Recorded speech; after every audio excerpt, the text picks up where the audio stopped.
you sit there. I'll sit with other people. No, I'm not sitting. Why? It's going to. So I know, but you need a chair. Where are you sitting? I'll sit somewhere.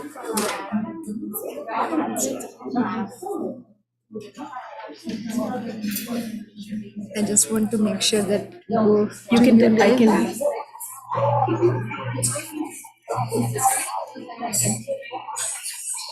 you need a chair. Yes, perfect.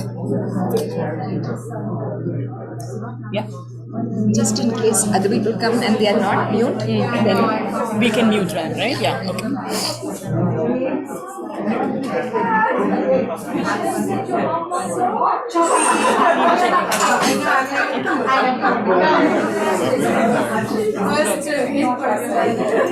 Okay, name tag ಕೊಡ್ತೀರಾ? Narendra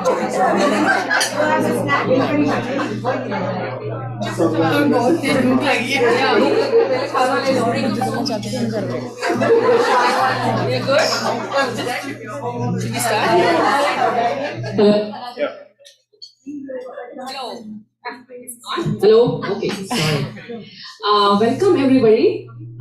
It's so nice to see everyone face to face, in person. Should I go back? I think it's. This is, I think, our first event in person in 2022. So let's hope we continue the trend, and we have every month, pretty much third Thursday of the month we do it here. So please, look for the emails, the speaker names, and all the flyers, and then please join us. So with all that, hopefully everyone had tea and some snacks to start with. And I'm going to just introduce our great speaker, who doesn't need real introduction, but still she's our speaker. So I just would like to welcome her here, Ashini Balasubramaniam. And she is group chief at Harley Davidson. She started actually in January 2022. And she's going to actually walk her journey and talk about all, sustainability, the women empowerment, and all those topics, her growing up, and some of those things she's going to share with us. She's on a couple of boards, KDA and AWAF. She also actively involved in the national, let me see, acronyms. Oh boy, SWE Detroit, NSD, which is Society of Hispanic Professional Engineers, and National Society of Black Engineers. So she's pretty much active everywhere, I would say. So she looks tiny and small, but she is totally brilliant and other. So, I don't know, Marathi crowd is not that much here, but Murti Lahan and Kirti Mahan, we have in our stage, that's exactly she is, that how she is. And she was named by Automotive News as a rising star in 2019. Yes. So we are starting this year with such a great speaker and person. I am really happy, and welcome Ashini. Thank you. Actually, yes. Sorry, I forgot to actually start with our president of ACI Michigan, Muthu, which he's going to little bit give a talk and little bit information maybe our ACI and our program schedules and kind of introduction about that. Okay? Sorry. No. It's so all women's events. No, as they say, we should save the best for last, right? So it's coming. So thank you for joining us. Really, we were really looking for this event since some time. We met probably once or twice in 2021 for a very small gathering, but other than that, we haven't had an in-person event since March of 2020. Just before the pandemic hit, we had one event right here, then everything closed down, as we all know. So thanks for joining us. And just a couple of minutes about ASEI. Hopefully this thing works. So we are almost turning 40 next year. So ASEI was started right here in Michigan. So this year we are celebrating our 39th anniversary in summer. If things go well, we should have an in-person convention right here in Michigan. So ASCI started mainly as a network for technical professionals and engineers, science-related people, as a platform for exchanging, as a platform for career advancement, and also mainly for empowering the youth. So young engineers and how to get them in the field and get them interested and so on. So a few things we do, and Mentor Connect has been one of the flagship events. So we've been doing it for many years, but last couple of years we formalized it, and we do a one-on-one mentoring. So we try to connect one-on-one the mentors and mentees from all walks of engineering, science, and technology life. So could be a university graduate to mid-level managers. So we have a lot of senior executives. We even have them in this group here. So we connect them, and it's a couple of months program. And last year alone, we mentored around 30, 40 young to mid-level managers. And among, we also do, youth technology exposition, and then we have these frequent talks and stuff. So this is some of the recap we did in 2021, mostly over Zoom. So we had an AI summit. We had a solo flight with purpose, basically. Ravi Bansal, who flew all around the world for a charitable cause, he took us on his flight path. We also tried to interact locally and be a voice when it comes to community events like this is a small business meet, and Amit Kumarji, who's our consulate general right in Chicago, he's a good ally, he's a technical person himself, and we hosted him, and so these are some of the events we did, and we did a good start this year. In February, we had Dr. Rangachari talking to us about over Zoom about beyond universes. So it was a very quite well attended interactive event. ASCI is really, like I said, it's entrenched with young people. So this year, actually, as we speak right now, the YTE Michigan Science Fair is going on. They're announcing the results right now. So last week and over a few days, Maithili, a good friend and a supporter, ASCI long-term member, she's been great help being one of the judges. So phenomenal project. So these guys, these high school kids, the projects they do are like, most of them, I have to really go Google and find out what those topics are all about. So, and they move on to a National Science Fair. So we just, we helped judging this event as one of the professional organizations. Right now they are announcing the results, so that's why we didn't publish our results yet. Just a couple of days back, when there was a ASCI represented, there was a meet the governor event on Tuesday. So as a technical voice, so we were right there. And if things go well, in-person meet should be coming here in Michigan in October. That's the plan. And we used to do this like almost every year or every other year. So this year we'll be marking our 39th year convention here. And the topic, I've had people say to me, "Hey, your Zoom events, you talk about aerospace and not necessarily about automotive, etc." But this year, if our event will be about sustainable transportation and infrastructure. So we're back to roots right here in Michigan. Like I said, Mentor Connect program is still going on. So this month being, Women's History Month, we have some special deals for, even if you're not a member of ASCI, women get some special privileges if you want to join. Otherwise, this Mentor Connect is one of the value that we bring to the ASCI members. So please join if you're not a member.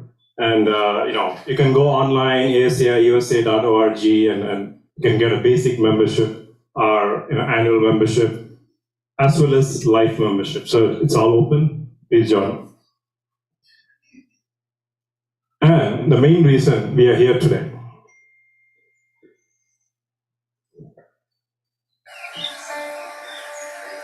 Sudha Varghese has devoted her life to serving the women and girls from one of India's lowest castes, the Musahar. She runs a free girl school offering lessons in everything from math to karate. Most importantly, she teaches students to believe in themselves and their potential for greatness. The Muslim women, they are always told that you are nobody. And they internalized that. And so they got marginalized into a community that has no education. So I started the school for girls.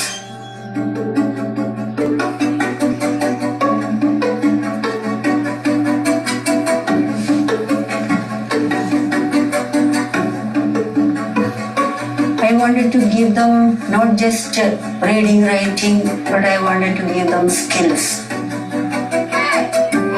Karate, protect themselves. We also have yoga, sports and singing. There should be an all-around development for these girls. They should be able to get in touch with the talents they have. Our girls can become anybody in any field, engineer, a teacher, doctor. So once those aspirations are there, I have full faith that their dreams will become realities. My struggle, my effort is to give them anything that will help them go ahead.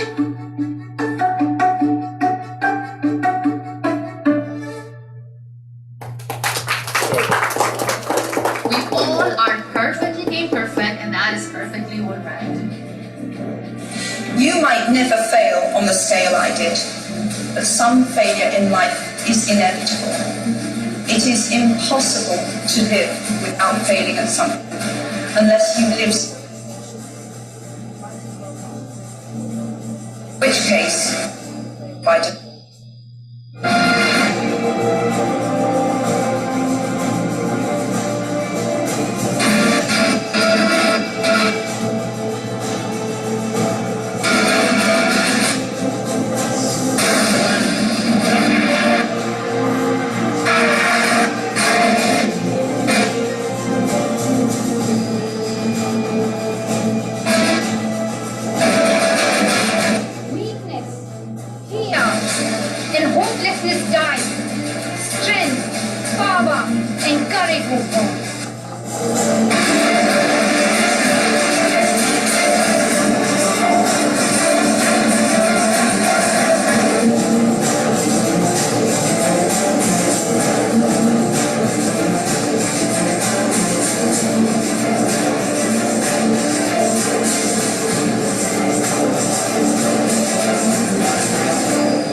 With that, I'll pass it down to Anjali.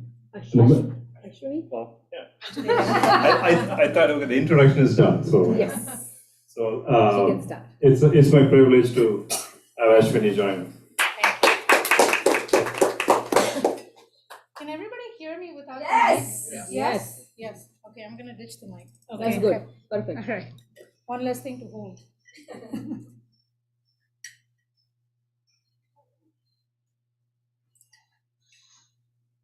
Just want to say yes. Sorry. And I think we just need to. Can people on the Zoom hear her tutorials? Can we enter? This should be. Okay. Everybody ready? Okay. All right. I'll try to speak up as much as I can. But if you have any questions throughout, feel free to stop me. This is not intended to be a lecture. I want to be as interactive as we can. I know it's a little bit of a serious topic, so we'll try to have fun towards the end. Okay. All right. So if you, imagine, and if you were told by the government, right, that you had to pack up all your belongings tonight, leave your home, right? The home that you built with so much sweat and hard work and dreams. You just had to move, not because of anything you did, but because your neighbors have been totally irresponsible and your house is no longer inhabitable. How would that make you feel, right? Angry, helpless. But you still would have to make the move, right? So is this a figment of my imagination? Absolutely not. So this is a picture of a cabinet minister from a country called Tuvalu, right? So this is a small group of islands between Australia and Hawaii. So the minister is actually talking to the COP26 summit that happened last year. And he's trying to make a point. He's actually appealing to the rest of the world, and he's actually standing where it used to be land before. So water is consuming their land. People are being forced to evacuate, and they're continuing to evacuate, right? So for right now, it's not anymore about winning the fight against climate change. It's about survival. It's about adaptation, right? So that's one irony, where water is consuming land and people are being forced to move. On the other side, we have difficulty accessing water, right? So the statistic says 1 in 9 in the world lack access to clean, safe drinking water. 1 in 9. That's a pretty daunting statistic, right? So if we think about it, water and clean, safe drinking water, if you don't have access to that, they're saying that it directly contributes to fatality, because 1 in 10 deaths happen due to diarrhea in the world, which is kind of gross, but it is a truth because people have no access to clean, safe drinking water. So what does that have to do with women empowerment, right? How does that directly affect women? So if you think about it, we just saw, right? So when women don't have access to clean, safe drinking water, in those families, usually women and girls are the ones that are walking miles to go fetch water. Right? So that creates unsafe conditions in a lot of countries for these women. So when they're going and fetching water, they don't have time to go to schools. They don't have the opportunity to go get an education. So if they can't get an education, what happens as an effect of that is they don't have a way to have decent jobs, right? So that's an economic concern, and they start to live in poverty.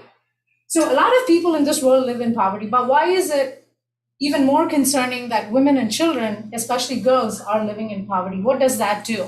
So when women and girls live in poverty, they become easy access for victims to human trafficking, right? I know it sounds like a giant leap, but that's how the world works. If you don't have access to economic means, you don't have a way to fend for yourself, you become very, very easy victims to human trafficking. So we all have heard about human trafficking before. We know it's a big industry, right?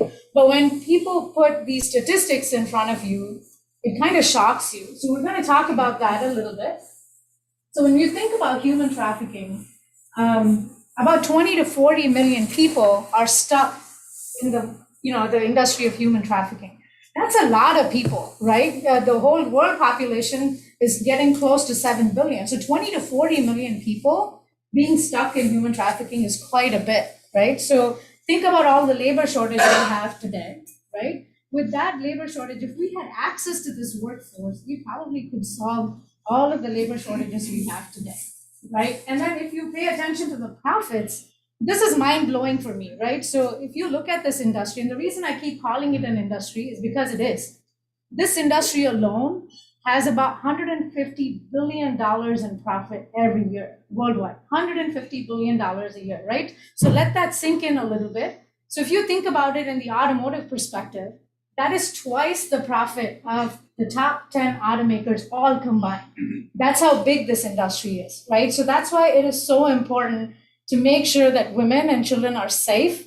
Women and children have access to education, they can be empowered, so they don't get stuck here, right? So it's very hard to break the cycle. So if we think about the overall statistics of how it's distributed, so it's not, it's a common misconception, it's only women and, girls. Men and boys are victims of child trafficking as well, but the percentage is a lot less. About 70% of the trafficking victims are women and girls. It's not a surprise, but just to put that into perspective, right? So the point is, if we can give women and children, especially girls, the access to education, the access to being able to make their own decisions and secure their lives, we can probably prevent or at least reduce the number of people that get stuck in this world. It's very hard to rescue people that are inside the human trafficking world just because it's such a huge industry. No single person has the resources and the money to go rescue all of them. But if we start taking steps today, we can reduce the number of people that get stuck into this whole ring of human trafficking. Any questions so far? All of you with me? I know it's serious, guys, but it's okay. It is fact. It's kind of a serious subject, right? So the point I want to try to make is, we talked about the climate change impact, right? Water consuming land. The human trafficking industry continues to grow. So there is that sense of urgency that we all need to have. We can't wait anymore. It's not, like I said, it's not about winning the fight against climate change. It's truly about taking action right now. So let's talk a little bit more about sustainability. I know we're talking about women empowerment and how that connects to sustainability, but before we go there, I want to make sure we kind of level set the sustainability definition. So in 1987, the United Nations actually sent out a commission to go do some investigation and come back with a formal definition for sustainability, right? And what's interesting is this commission was led by a female prime minister at that time, which is unlikely during those times, right, in 1987. It was led by Harlem Brundtland. She is the former prime minister of Norway. So hence the name, the Brundtland definition of sustainability. So this definition had kind of stood the test of time. So you can read the definition there, but basically what they're saying is if you have to have sustainable development, take only what you need, right? So with the intent to make sure that you're not depriving the future generations the ability to satisfy their own needs. So it's almost like learn from nature, right? So we have all these big trees around us. If the trees started taking all the water they can, we would have no groundwater left, right? So it's almost like learn from nature, take only what you need. And sustainability usually has a lot of attention from an environmental perspective. There's a lot of misconception that it's only about climate change, right? But sustainability is a lot more than just climate change. It is a big piece of it, but at the core of it, sustainability is about creating an equitable environment for everybody that's living on the face of the earth, right? So you want to make sure that, it doesn't show up. You want to make sure that you create an equitable access for everybody that lives in the society. Yes? Can you use your mic because right now it's... I'll get it. Yeah, I can. Right here. I think that's It's right here. It's right the here. laptop. Can you hear me okay? No, I don't think it's Hello? It's not on. It says it's on. Hello? Hello.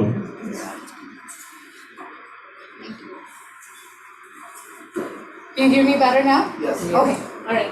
So like I said, with sustainability, it's not just about the environment, right? So it's about creating equitable access for everybody in the society to the economic means and also to the environmental resources. So if we don't consider the social piece of it, we can't attain a true sustainable future, right? So when we talk about society, 40 to 50% of the society's population are women. So without getting women on board, giving them equal access, there's no way we can attain a true sustainable future. Does that make sense so far? Okay.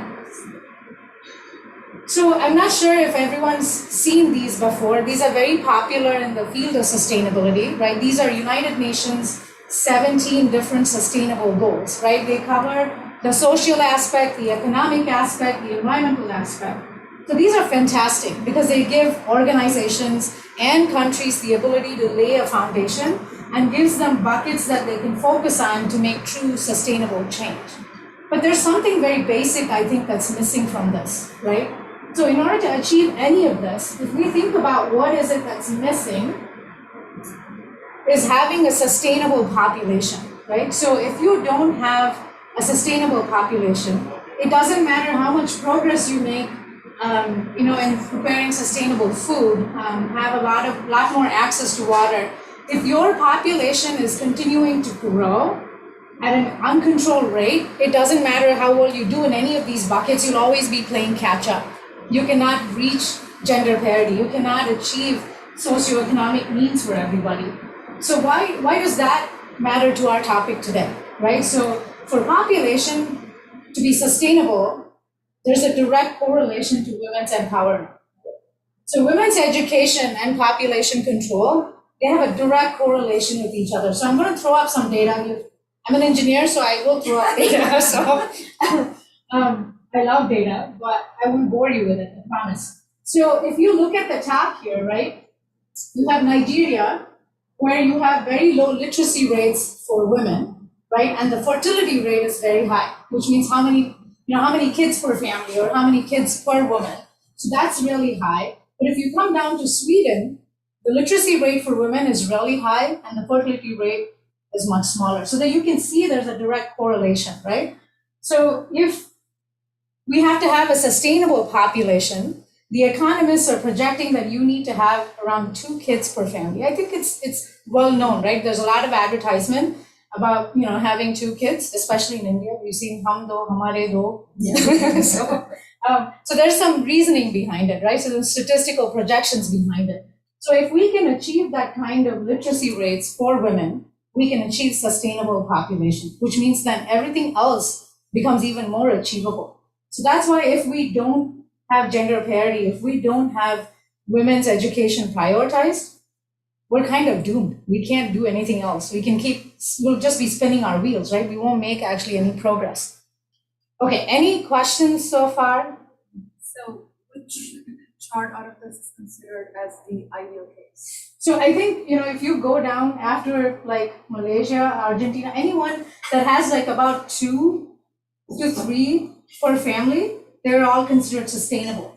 Because you need a certain amount of, it's going to sound really bad, reproduction rate to keep the population going, the economy going. But if you have more than 2 per family, it almost seems like the population starts to explode, right? And then you can't have a sustainable growth pattern at that point.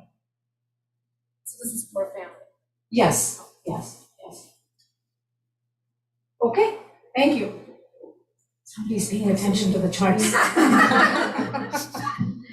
Okay, so what happens when gender parity happens, right? When we achieve gender equality, what actually happens? Okay, just disclaimer, if you have more than 2 kids, nothing against you. Okay? It's your choice.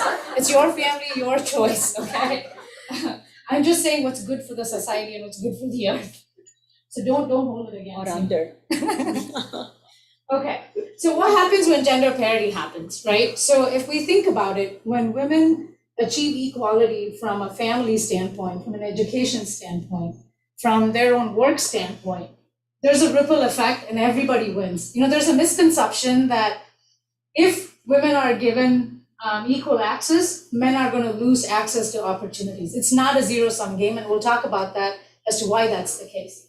But there is a ripple effect and everybody wins, right? So the projections are that if you close the gender wage gap today in the world, if we closed it today, you can increase the overall GDP of the globe almost twice where it is today. And in the US alone, you can increase the capital wealth by $160 trillion if women have equal access to opportunity, if gender parity happens, right? And if female farmers are given the same resources as male farmers, yes, there are female farmers. I didn't know this also, but there are a lot of female farmers that don't get access to resources.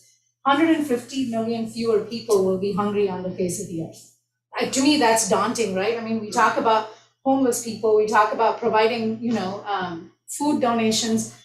We don't really need to focus there. If we focus on giving women the resources, we can probably solve all the hunger in the world.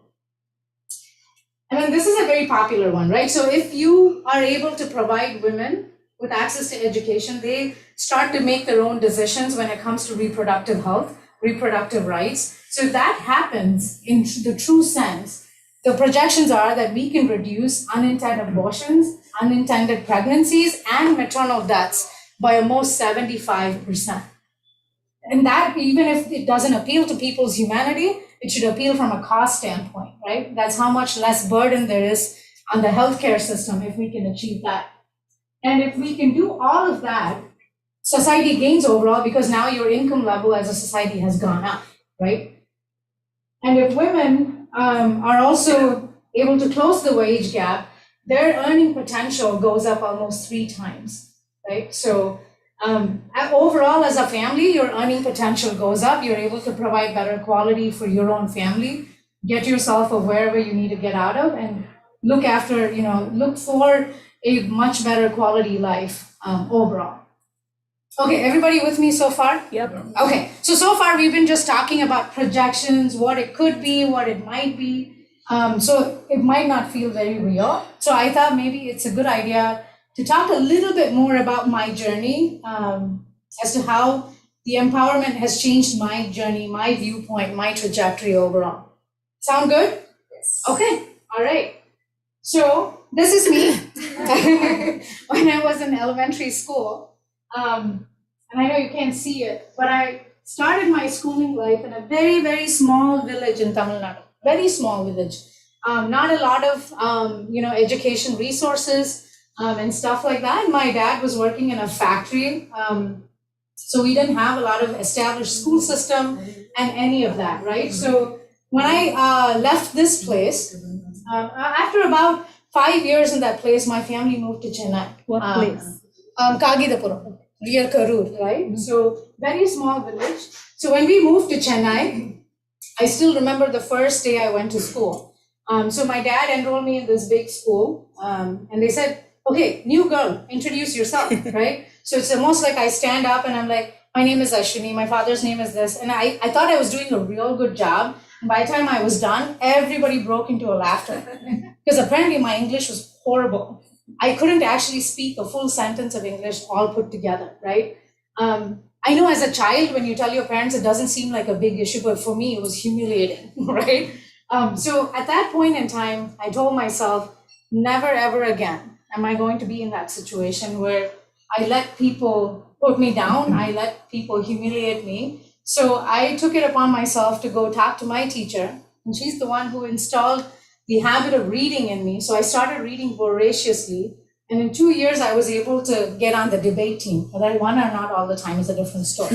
That's a different day speech. But I was able to get over that initial fear, initial humiliation. But it taught me a very important lesson, and we'll get to that just in a minute. So my parents thought, okay, she handled this one okay, right? I didn't complain. I just did what I had to do. So then we moved to Mumbai. Now let's learn another new language. This was all in a matter of 2 years, and again in another year we moved to Madras back again, and then to Trichy, and then Erode, and in the mid somewhere we moved to Hyderabad as well. So I was moving every 2 years, right? And all of you are mostly from India, so there's a new language, there's a new cuisine. And every 2 years, it didn't matter if I had started school already or if it was the middle of it, we moved, right? So that first move was really torturous. It was hard because I left my friends behind. It was really, really hard. But what happened after that is it taught me something very, very important. Now, when I reflect on it, I didn't understand it then. But every time I moved, right, it pushed me out of my comfort zone, completely out of my comfort zone. But I was able to thrive, right? I was able to survive. I actually did really well in most of the schools, maybe except for one. But most of the schools I did really well. But I understood that every time I pushed myself, it was a period of immense growth for me, both professionally and personally, right? It started shaping my personality and my character. When we started on this journey, I was not an extrovert. Now, any of my friends will say they can't get me to shut up, right? So it forced me to become an extrovert. It forced me to break down barriers with people. I have no problems walking up to a stranger and saying, hey, my name is Ashini, how are you, right? I have no issues at all. So it shaped my personality of who I am. It also helped me understand if you wait for someone to give you the permission to break the stereotype, you're going to be waiting a long time. So all I'm saying is if you are female, you feel you're alone, which happens a lot, don't wait for permission from anybody. Don't wait for approval. You got to break the stereotype. You got to go for it hard. With me so far? Yes. Yes? Okay. All right. So like I said, every time we moved, I started understanding, okay, deep breath, keep calm, and focus on breaking the stereotype. When I moved from Chennai to Bombay, I remember everybody, no offense to people in Bombay, I was born in Bombay, okay? So no offense. But they said, Madrasi लोगों का accent कुछ अलग ही है, right? The Madrasi people have a different accent. So I was very careful about not letting the accent of one language spill over into the other, right? So why was that important? Because it helped me gain acceptance sooner, right? It doesn't mean I changed who I was, but it helped me understand that I had to push myself because nobody has the time to sit down and understand what I'm going through. I better understand what they're going through so that I can fit in and I can move on, right? So that kind of became a habit. And even as a child, I loved science and math. Those were my favorite subjects, right? I thought it was fascinating that you could ask all these questions and you can find answers to them, whether you're looking at science or math, right? So very strong gravitation towards STEM right from a young age. So as I went through high school, it became very obvious that I was going to choose some sort of a STEM field. So there are two options in India, right? All of you know, if you're doing STEM, you're either medicine or engineer. Otherwise, you're not worth anything, right? So the medicine option quickly faded away because I didn't have the right amount of scores to get into any medical school. So the next obvious choice was engineering. And when the time came to choose what stream within engineering, I wanted to go into mechanical engineering, right? I like to work with my hands. I like to touch and feel stuff. So I wanted to go into mechanical engineering, and that's the stream I chose. But I remember a lot of my family, my friends, everybody said, mechanical? You're not going to be able to do all the physical stuff. The lab is tough. You're going to have to do all of these, machining and grinding and all of that stuff. It's going to be really hard, right? But like I said, for me, it was always about breaking the stereotype. I said, okay, if you tell me I can't, I'm going to go hard at it and try to do it, right? So I went through mechanical engineering and I actually really, really loved it. Right? I'm so glad I picked the stream and I did not cave into pressure from the outside. I absolutely loved it. So that was the first stereotype that I attempted to break. I'm probably pretty good at it. The second one is when I graduated from mechanical engineering and I moved here. The same people that said, don't do mechanical engineering, right? Now you've gotten through college. The second point is, okay, you should probably find a design-based job. Sit behind a computer, do your CAD design. No, nothing wrong with it. It was just not me, right? I was very hands-on. I was drawn to the lab. So I had to go and find myself a testing job. This is a picture of me in the chassis dyno, setting up a vehicle when I worked at Toyota for chassis dyno noise and vibration testing. I absolutely loved it, right? Because I could see the impact of whatever I was doing right on the vehicle and then direct impact to the customer through reviews and customer clinics. So I absolutely loved it. So then once you show people you can do that, the next question is, okay, you're a really good engineer, but maybe not so good at leadership. Okay, so now you got me. You told me I can't do that. Now I have to go do that as well, right? So that's the next challenge. So, and they said, well, if you do become, a female leader, then most likely most of female leaders are not good leaders to work for. That's what people kept telling me, right? But what I found out is that's not the case. I knew how to have a lot of fun, right? And the team that I had at ZF that I worked for before I came to Harley, we had the most number of female engineers in my team. And I think once you see a minority at the top, you start to attract more of your kind. And people are more comfortable working in your team, even though it might feel kind of, not really strange, but kind of out of place. Right? They still feel like they can do it. They see one person doing it, they feel like they can do it as well. So we had a lot of fun, right? And then people said, oh my God, women are catty. One woman will never help the other woman, right? You people can't get along ever. Have you seen women in the kitchen? They can never get along, right? So that was the next thing. And I said, okay, but maybe we need to break that stereotype too, right? Women have a lot of unique needs, have a lot of unique challenges. Whether you're going through your, motherhood journey, you're going through, even your menstrual cycle, it doesn't matter what you're going through. We have a lot of unique challenges, right? So I said, why not we create a support system for ourselves at work? So we went and created a women's resource group at ZF. We started out as a very small group, 15 people, and then it grew to like 500 people by the time I left ZF. And these group of women were just awesome at supporting each other, providing mechanisms to cope with all the challenges we had. And maybe another interesting anecdote here is these are some of the women I've built strong relationships with, and I'm still friends with all of them. One of them from here actually referred me to my next job. So it's not just about supporting each other, they can become a very strong ally network for you as well. So when people say women won't support other women, I say, sorry, you're wrong. You're wrong. You just don't know the reality behind what you're saying. You're just telling me a stereotype, right? Okay, any questions, comments so far? Okay, everybody must like all the pictures, they're all glued to the screen.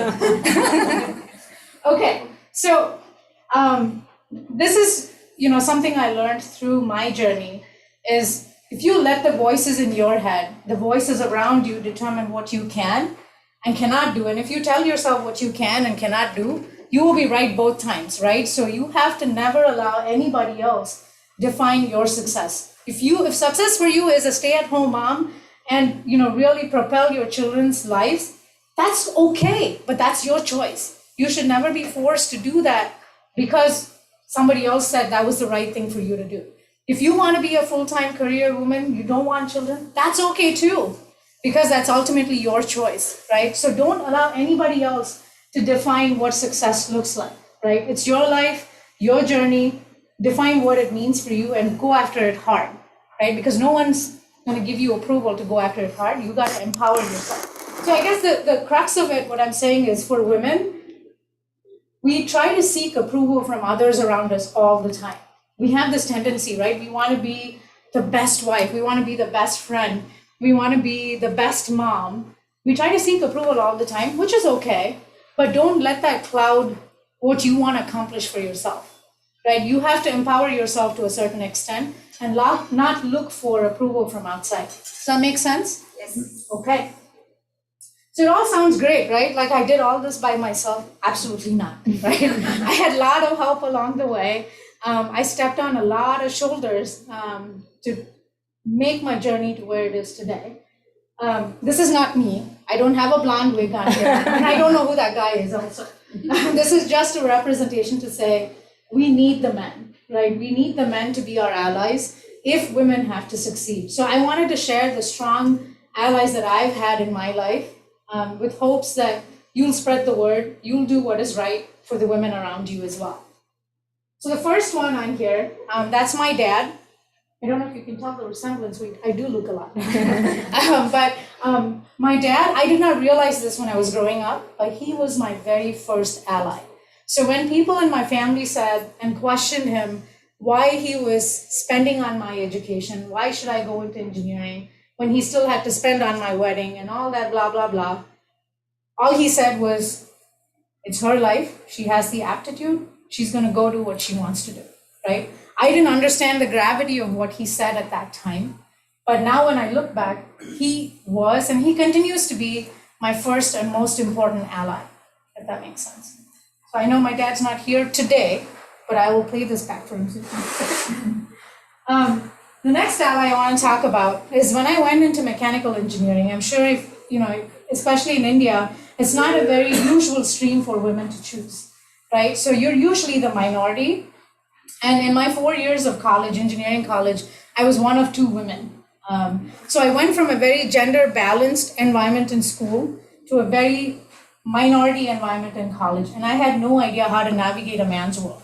Absolutely no idea, right? I knew how to make friends, but I couldn't tell who I should trust, who I should not trust. I had no idea, right? This is my best friend from college, Partha. He lives in Houston now, but he was absolutely the reason why I got through college without any bruises. I still made it through, right? So he was always there by my side, cheering me on, cautioning me when I need to be cautioned, helping me understand how the opposite gender thought, how they worked. And even today, I sent him an email saying, hey, I'm going to use your picture. Are you okay? He's like, what sort of nonsense question is that? You should absolutely do it, right? So he's still cheering me on, even though I don't get to see him a lot. He's still cheering me on from the sidelines. And then the next most important ally, the longest ally in some sense now, is my husband, Ravi. He's here in the crowd. When I got married to him, I was really young. He was young at that time too, guys. So, I was really, really young. And, he could have molded me into anything and any shape he wanted to, and I probably would have listened to. I was very impressionable at that age. But in our marriage, it has never been about who listens to whom, right? It's always been a very strong partnership. He's always let me stand shoulder to shoulder with him. I know it's physically hard, he's much taller than I am. But in the real sense of saying, you do what you have to do for your career, for your education, treating my career as important as his, treating my decision-making process, my inputs as important as his. And without an ally like that, it's hard for married women to move forward to achieve their dreams. These all people are my friends, my family, right? And then the invisible ones on here that are not on here, they're not male allies, but my kids as well. We forget them all the time. They're here as well today. But the kids, even though they're a lot of work, they're absolutely a blessing, right? So they have to be understanding as well. They are invisible allies. We don't give them enough credit, but they are our allies as well. So they can be understanding of, mom's priorities, and when she's not around, they actually grow up faster than we think they do. So all of these people are my family, my friends. They're able to love me unconditionally and give unconditionally as well, right? But I think outside of that, you need strong allies at work as well. So I'm going to show you my next biggest ally. So he's my boss from my previous work. Christine, my colleague from Martin Maria, is here. So she and I both work for Rob Fairchild. He's an amazing man, one of the best bosses I've had. So when we had the opportunity, or when I had the opportunity to go work for Harley, when the opportunity came my way, the first person I talked to was him. And when we discussed the opportunity, he guided me through the process. And when I was not confident I could do it, he instilled confidence in me that I could, right? He said, in spite of this being a loss for him, leaving a gaping hole for him and his team, he said, you must absolutely go do this, right? Not many people get this opportunity. It's a good step in the right direction. You must go do this. So the reason I say all of this is, even though women can try to empower themselves, and we can, it's not that we cannot, even though we try to do that every day, it is very important that we have strong allies around us, and then the journey becomes a lot more easier and more enjoyable. Make sense? Okay, awesome. So the next question sometimes we get asked when it comes to sustainability is, are women really ready for the challenge? You keep saying women empowerment, women need to be part of the sustainability journey. Are women really ready, right? So when we think about sustainability, the 3 R's are super critical, right? You have reuse, you have recycle, and we have reduce. So I'm going to show you a few pictures, and we're going to talk through this. So anybody want to take a guess what this is? Curd rice. Curd rice, yogurt rice, yes. What about this one? Upma. It's not any upma, it's idli upma. What is this? Oh, rotla, made from leftover rice.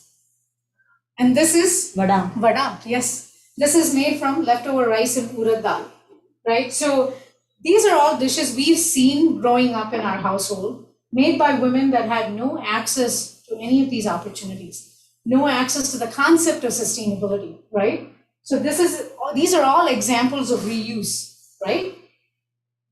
This is also something we all have seen, right? These are garments that are made from your mom's sari into your gown, into your salwar. So nobody taught them how to do this, right? Women kind of inherently have this. So this is recycling. And then this one is rice and lentils soaked in water. I've always seen my grandma and my mom do this, right? Even my mother-in-law as well. So if you ask them why they do this, they tell you, if you soak rice and lentil in water for about 20 minutes, you can take less time to pressure cook it. It takes less amount of gas to cook it, right? So the reason I'm showing you all this is even the women that did not have access to formal education, that did not have access to any of these concepts about sustainability, they inherently can think of reuse, reduce, and recycle. So why would we not tap into those aspects, right? So think about what the unlocked potential looks like if we give them access to all of those opportunities. You can just take the sustainability journey on an exponential growth curve, right? So I'm a big fan of real people like us taking small steps every day to make tangible change, right? We have policymakers, we have organizations committing to DEI, carbon neutrality. All of that is great, but what can we do today as real human beings to move the needle? So the first one I want to propose is reject the binary, right? I know these are common terms, but don't say mankind, we're all human beings. Let's use gender neutral terms like humankind, right? I'm guilty of this too. I'm still trying to correct myself. Even in the planning meeting, I always kept saying, hey guys, right? Women have normalized this so much, we don't feel offended when people call us guys, right? So flip this situation a little bit and think about it, right? If you're in a meeting and I came up and said, hey girls, how's it going, right? And then all the men will be super offended, right? So let's try to use gender neutral terms when we're addressing people. Let's use team, folks. There's a lot of different ways. It just takes some practice. It's not easy. Like I said, we are used to that. Let's take some practice and try to do it one step at a time. Call out stereotyping, right? Men don't cry. Why shouldn't men cry? Don't cry like a girl. Why shouldn't men cry? Men are part of the humankind. They have emotions. It's healthy for them to cry. There's a lot more mental depression when it comes to men because they keep everything on the inside because they feel it affects their image. They're not given permission to do so, but they should be. They should be allowed to cry. Men are messy. I think that's just simple excuse for not picking up after yourself. I'm sorry. There is no excuse for not picking up after yourself. Women are emotional. Yes, of course, women are emotional, right? So, our hormonal changes work very differently than men. So there is a little bit of, yin and yang going in there sometimes, but so are men. Like I said, we need to give men permission to be emotional as well. This is my favorite pet peeve when people say, oh my God, I can't work for a female boss. Most of them are so bossy. I've seen this in my extended family as well, right? So my counter to that is, how many female bosses have you actually worked for? Usually it's one or two, right? And then you ask them the question, how many male bosses have you worked for? Maybe in the double digits. So the next question is, were all the male bosses super fantastic? Probably not, right? So there are only good and bad bosses, no bossy females. So let's take that vocabulary out, right? This is probably another big thing we can do on a personal level is to help encourage a gender equitable home, right? If you are married, if you have a significant other, share the load, share the care. There are no gender neutral rules when it comes to changing the diaper, loading the dishwasher. From experience, I can tell you, you will have a much better, happier marriage, right? You're supposed to say yes. Teach all of your kids life skills, right? All of them. Picking up after themselves, taking the dirty plate and putting it in the sink is not just the job of the daughter. The son needs to do it too. And then the most important of them all, it's so heartwarming to see so many men come out here today. If you can be an ally, I will tell you it would be super appreciated, right? So if you are female or male, it doesn't matter. Don't tolerate sexist jokes. Don't tolerate objectification of women. I have done this when I was in college in an eagerness to fit in, but it doesn't help me. I'm degrading myself, right? So it doesn't make you any cooler if you tolerate any of this. So teach your sons, teach your kids not to tolerate any of this, right? Don't allow women to be interrupted. This is another thing that really bothers me. Like whether it's at home or whether it's in meetings, if you see women being interrupted, say something, right? Let her finish her point. I think she has something important to say. I cannot tell you how far it goes in boosting someone's confidence, right? Another favorite one of mine. So when women take a break to go on maternity leave, right? Usually, it's including me, my bosses, usually the question they asked is, are you gonna come back part-time, come back full-time? What kind of job do you wanna do when you come back? So my point is, why is that even a question?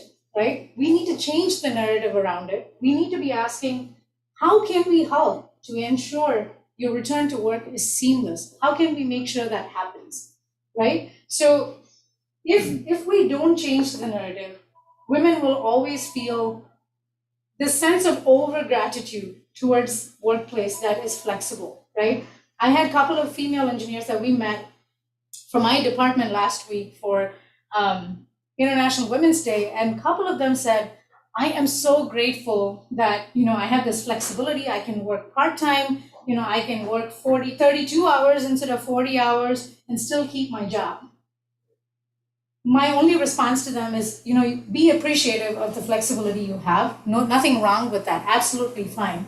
But don't over gratify the situation, because that's how workplaces are supposed to be. Fortunately or unfortunately, physiologically, only women can bear children, right? So we have to take that break because it's exhausting. I've had colleagues that said, wow, it must be nice to have a 12-week vacation. And I'm like, you want to come take care of my child at home and change diapers, be my guest. It's no vacation, right? So let's try to change the narrative around how we view these breaks. So our ultimate goal, right? What's our ultimate goal? So we want to make sure that every woman can determine her own choices without being pressured by how she's going to be perceived, how it's going to affect her relationships around her. Has access to opportunities and resources. This is one of my favorite ones, because every time we talk about women empowerment, people think we're asking for special treatment. People think we're asking for reservation. We're not. We're just asking for equal access to opportunity. We're equally willing to work hard. We're competent enough to get those positions as well, right? So let's not misconceive what that is. And then this is very basic, but this is very strong. We want to make sure that every woman can be treated as an equal fellow human being. That's at the crux of it, is what we're asking, right? So here's to all the strong women that you all know, right? Let's make sure we celebrate them. May we know them. If you know them in your lives, your wives, your friends, your sisters, your moms, your colleagues, make sure you celebrate them and their accomplishments when you see it happen. May we be them. This is about not waiting for approval. Empower yourself as well. Because sometimes nobody else can help you other than yourself. When you're in the ditches, sometimes people don't have time, right? So may we be them as well. And maybe raise them, right? Let's set an example, whether you are the dad or the mom or the uncle or the friend. Let's help raise strong women as well. Okay, let me try to play this. So we talked about all of this, right? So this is an example of what can truly happen if girls are empowered, if they have access to opportunities. So this is a speech from a girl that spoke at the COP26 summit about global warming and climate change. Many of you see this already? Okay, let's try to play this. Ashini, 1 second. I just wanted to acknowledge some of the ASA members are on Zoom, and Kush is saying, in my 37 careers at GM, most of my best bosses were women. Awesome. Okay, let's put that post out on LinkedIn and call all of them out, okay? Okay, so let's see how can I play that.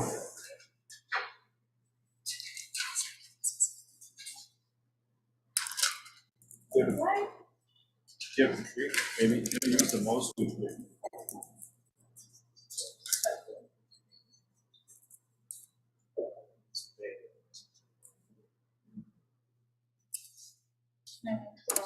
Yeah. Okay.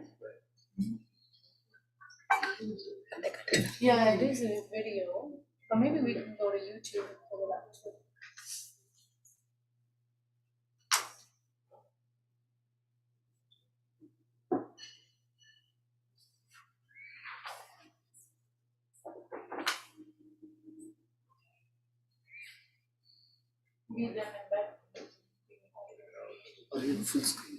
Yeah, I am. Let's see. Let me see if I can find it. Can we maybe then? Yeah. People tag them.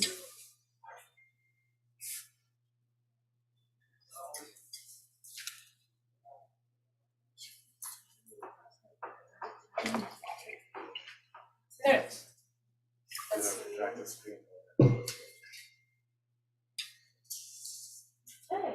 Almost there. Almost.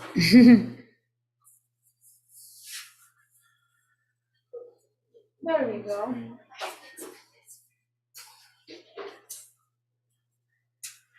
For the next 2 weeks of COP26, we will speak about our future. Deadlines, milestones, hopes, and fears. I, however, am not here to speak about the future. I am the future. In 2030, by when we must halve our carbon emissions, I'll be just 24 years old. By 2050, when we will assess whether net zero has been achieved or not, I'll be in my early 40s. And by 2100, hopefully still going strong at 94. The point is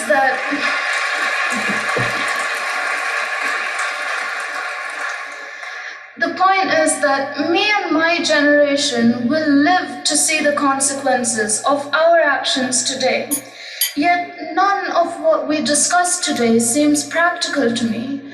You are deciding whether or not we will have a chance to live in a habitable world. You are deciding whether or not we are worth fighting for, worth supporting, and worth caring. Many of my generation are angry and frustrated at leaders who have made empty promises and failed to deliver. And we have every reason to be angry. But I have no time for anger. I want to act. I'm not just a girl from India. I'm a girl from Earth, and I'm proud to be so. I'm also a student, innovator, environmentalist, and entrepreneur. But most importantly, I'm an optimist.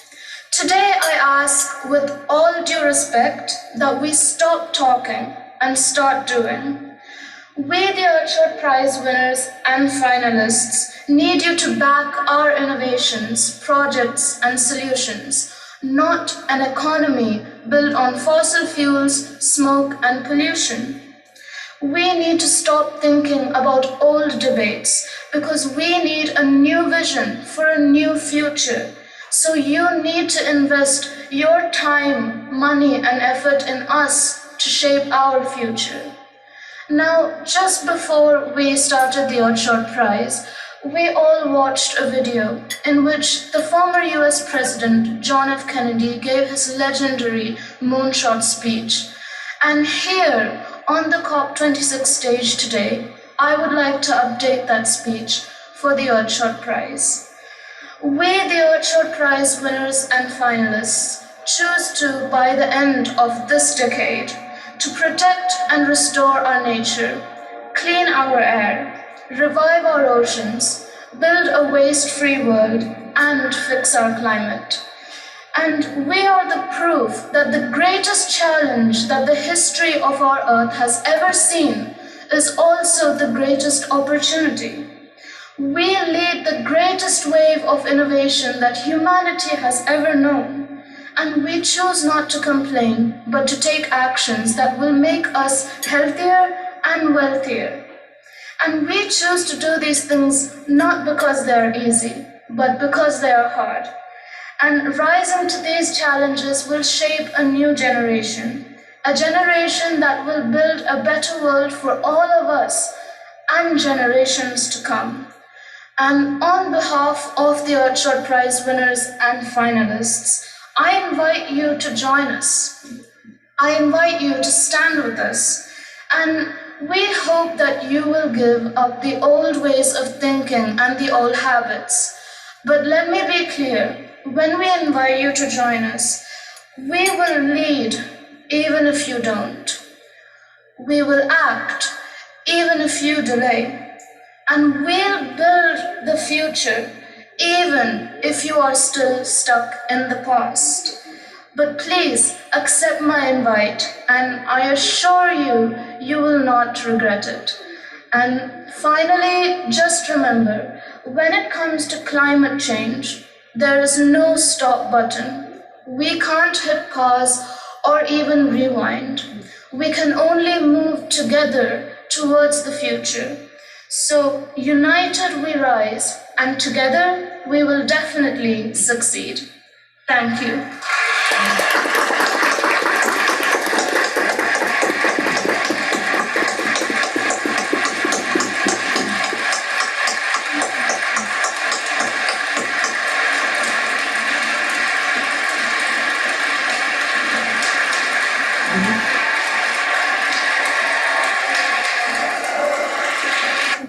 So I didn't play that just to make a point about climate change, right? That girl is a representation of what happens and how well women and girls can lead if we let them be, right? If we let them be empowered. So the point of showing that video was to say the younger generation is ready to lead, they're competent to lead.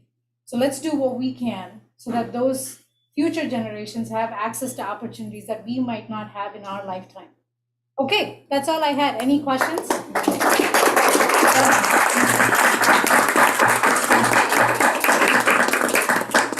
I'm just so glad that we started the ASVI in-person event. Thank you. Thank you. Thank you. Thank you. Such a wonderful activity. Okay, any questions, any comments, any points of feedback anybody has? Very nicely. Thank you. That was a really hard topic and you just did it with very Thank you. Thank you. I do have a question. Yes. I'm like, this girl again? Like, second question? So. Don't ever apologize for being that girl. Don't do it. So just go for it. I'm a new mom, and that's why this question. So, once you had kids, did you go through any phase in your life where you were like, maybe I should take less assignments at work? Because I'm nervous that I might not be able to give 100% there, and I should focus at home. What's your name? Shweta. Shweta. Okay. So when I had my first one, Riti, can you say hi, please? All right. When I had her, I was still working at Toyota. I was a vehicle evaluation engineer. And I did take my full 12 weeks of FMLA, but I decided to come back part-time because I wanted to understand for myself if I wanted to be a full-time mom or if I wanted to come back to the workforce. I love my daughter to death, but I realized after 6 months I had to come back full-time. No, not that she was hard, it's just who I was not, right? I realized I was not meant to be a full-time mom. I had to be in the workplace. I needed my own identity of where I wasn't somebody's daughter, somebody's mom, somebody's husband, or sorry, wife. I had to be myself. So I think when women ask me that question, you know, even if you have two, or if you decide to have more than two, just remember sustainable population. But if you decide to have more than two, or however many kids you have, even if you take the entire 12 weeks of, you know, how long do you intend to work in your career? Just a hypothetical projection. I don't know a number, but as long as I can. So say, if, you know, average 40 years, you start at 21, 22, you want to work till say 62 or 63, whenever Medicare kicks in. If you think about that wide span, right? The 12 weeks or the multiple 12 weeks is only like a blip in that chart, right? So I would say the answer is different for everybody, right? You have to do that soul searching. Maybe try to attempt maybe a part-time and see how you like it. I'm already back at work. You're already back, okay. Yeah, I'm just thinking of like, not the second one, but thinking of like moving forward in my career, like not sticking to the same role, jumping. So here's what I have found, right? So I think truly that being a mother has helped me be a better employee at work.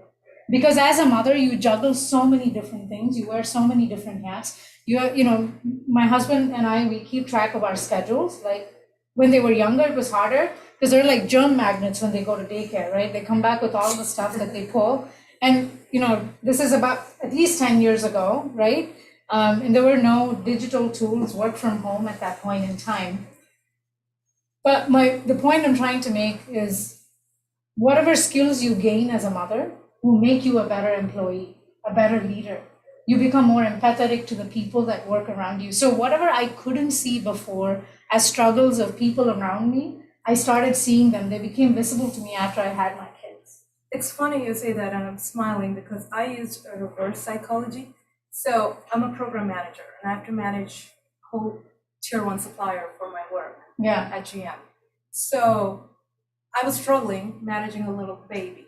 And I'm like, if I can manage a supplier, maybe I should try to use those skills. And think about it. Nobody teaches you how to be a mom. Right? And I'm like, if I can do program management there, I can do program management there. Absolutely, right? So we make to-do lists even today. We didn't start that until we had kids.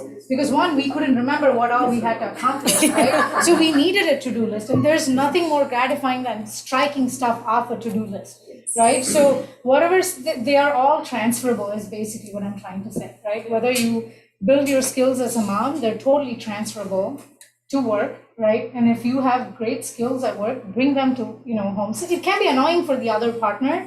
My husband never says that, but I know I'm annoying at times.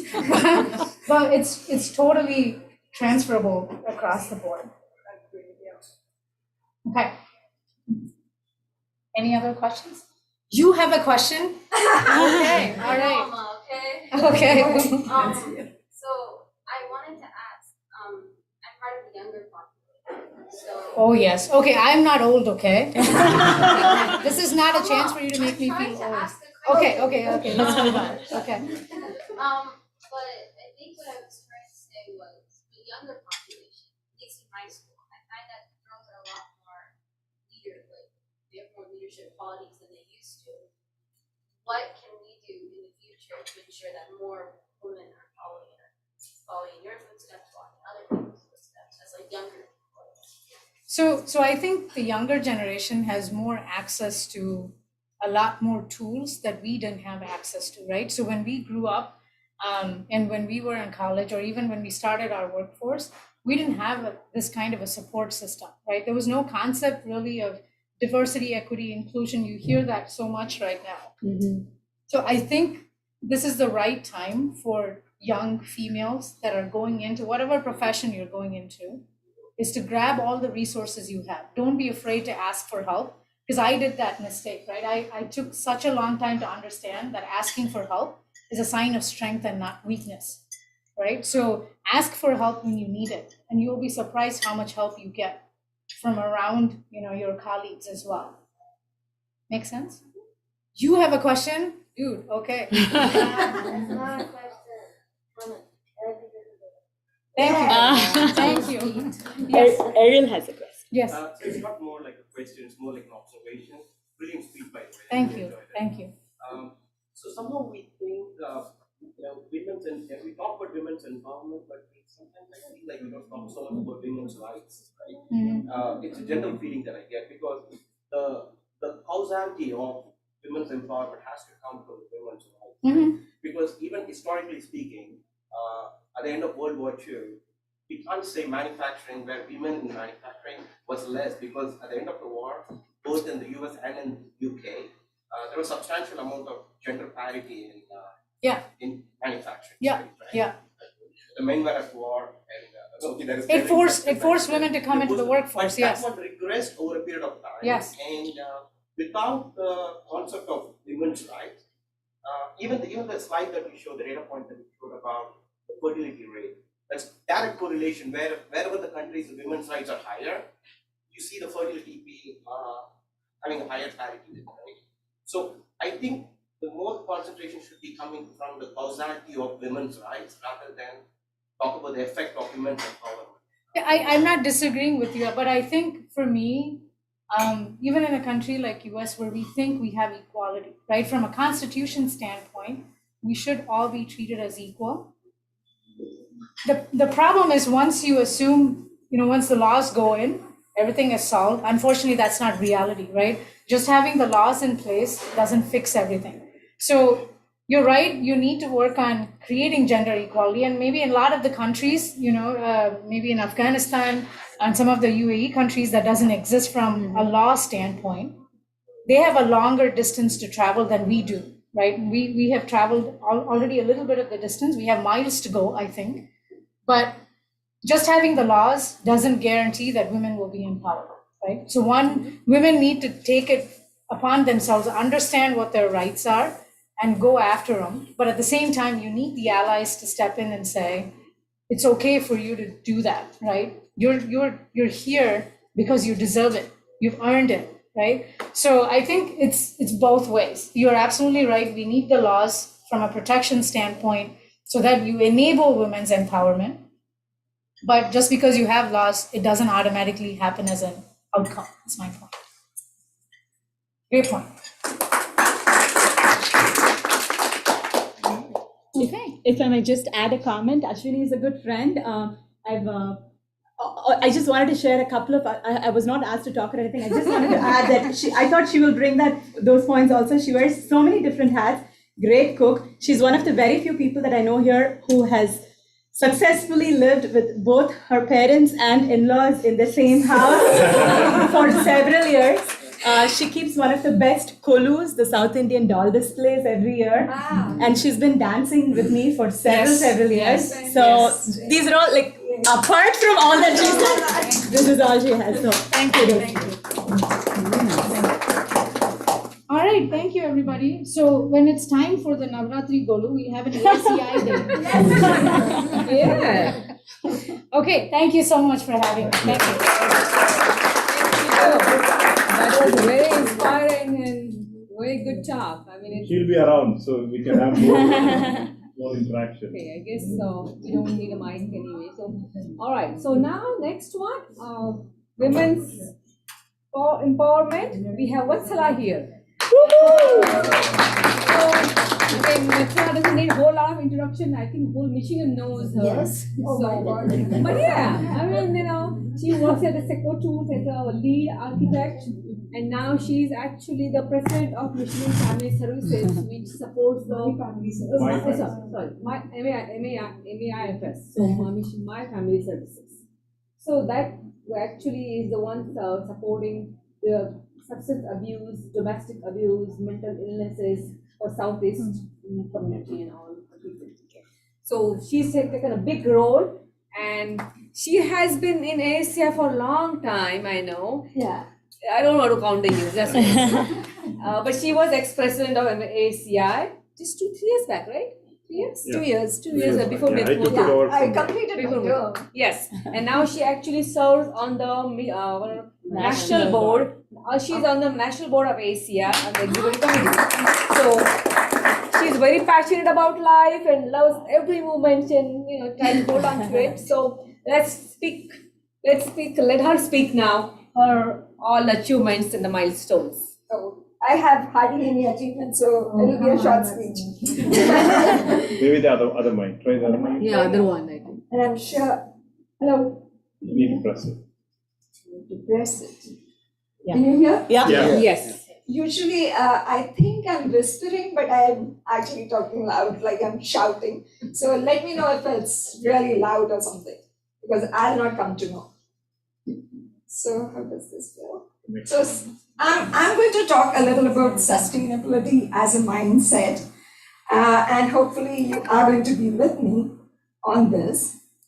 So talking about sustainability as a mindset, in fact, sustainability is a mindset which respects and values each and everything around it.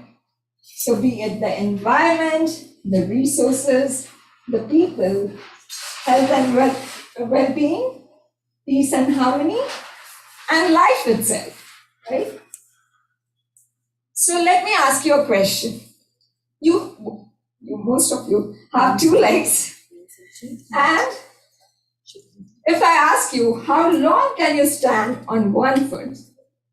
And whether this unbalanced posture is a sustainable model, what would you say? How long can you last on standing on one foot? Not very long, right? Even if you were doing tapasya and things like that in a yoga posture, you wouldn't be able to do the rest of the things very well, correct? So then how can we call the unbalanced society sustainable, right? Shouldn't gender equality be the default choice? But the unfortunate facts and figures are here for you. I'm not going to read it all, but globally, an estimated 736 million women, almost 1 in 3, have been subjected to some kind of a violence at least once in their life. The shadow pandemic, emerging data confirms that the COVID-19 pandemic has resulted in a shadow pandemic of violence against women. 1 in 2 women report that they have, or a woman that they know have experienced violence since the COVID-19 pandemic. 7 in 10 women think domestic violence has increased. 3 in 5 women think that sexual harassment in public spaces has worsened.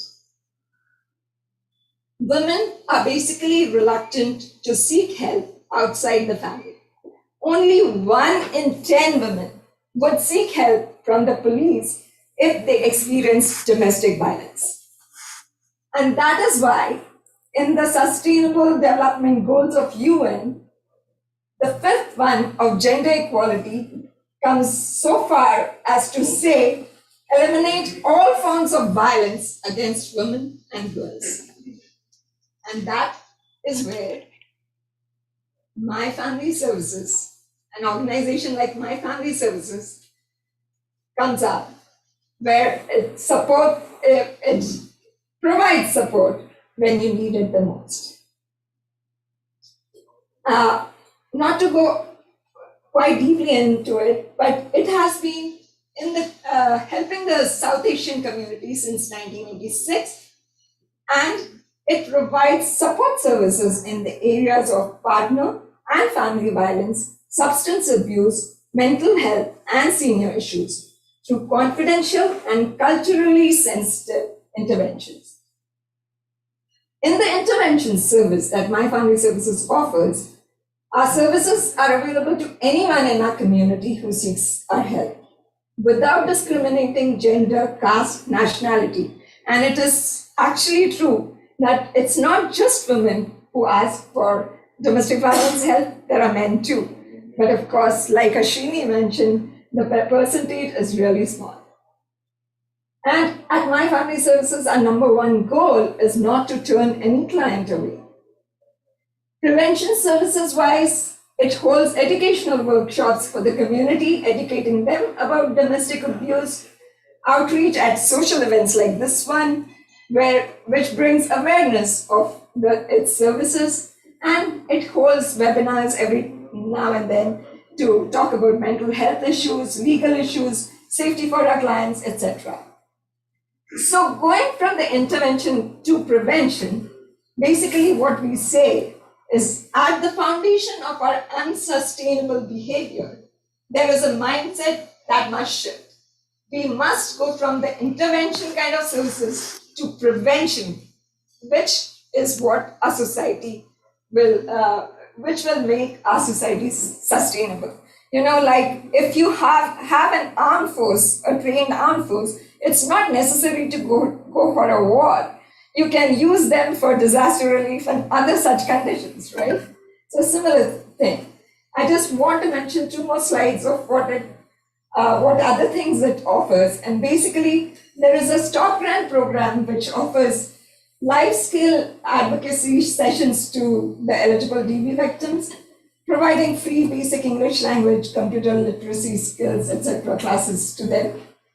And we've also started a Golden Club, which is a service offered to seniors ages 60 plus. Basically, it provides services ranging for from senior-only events, webinars, to having access to a dedicated volunteer who can do their groceries, help them with computer ability, etc., and transportation assistance. So is My Family Services a sustainable model? This is what I say.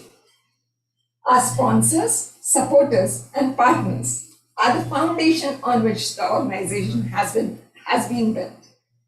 Our board members are the strategic pillars who work to make our organization stand tall. Our dedicated staff and volunteers, with their hearts invested in us, act like cement, wood, and everything else which binds our organization together. And our caseworkers are the roof above our head, facing the rough weather, yet providing the protective shield. Together, we try to build a home where we can transform victims into very strong survivors. When we talk about a goal as grand as a sustainability-aware society, the most obvious place to start with is a happy, healthy family. And that is what we are trying to achieve here. Sustainability is not a destination. It doesn't lie at the end of a perfectly implemented roadmap. We must train our mind every day to be aware of its default actions. Our default actions that behave carefully, mindfully, and with respect to social justice. Nothing changes till our mindset changes. So let us together make our world a sustainable world. Thank you.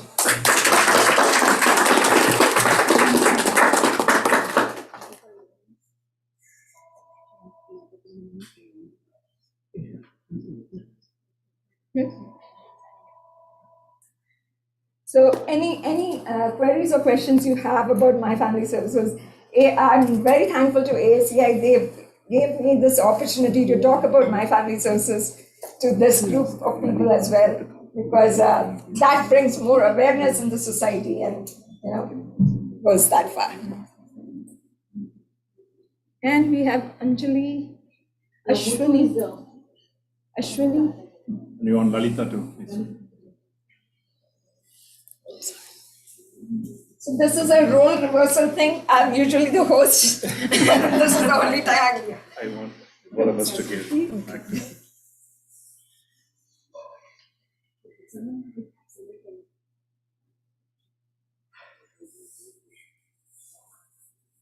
So we're really happy. Thank you. Thank you. Thank you so much. This is amazing. Thank you. Okay.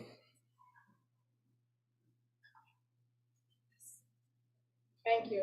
Thank you so much. Thank you. Thank you. Thank you. Thank you. Thank you. Thank you, everybody. Thank you. Yeah, not to take away from anybody else, but Ashini's session was the best session that we've ever had. Yeah. Because I really have forgotten about all the sessions that we had.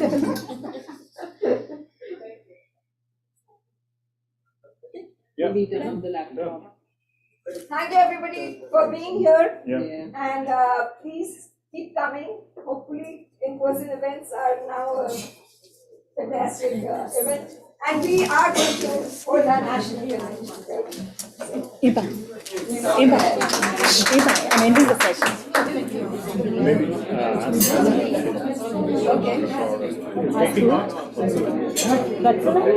I'll end the session.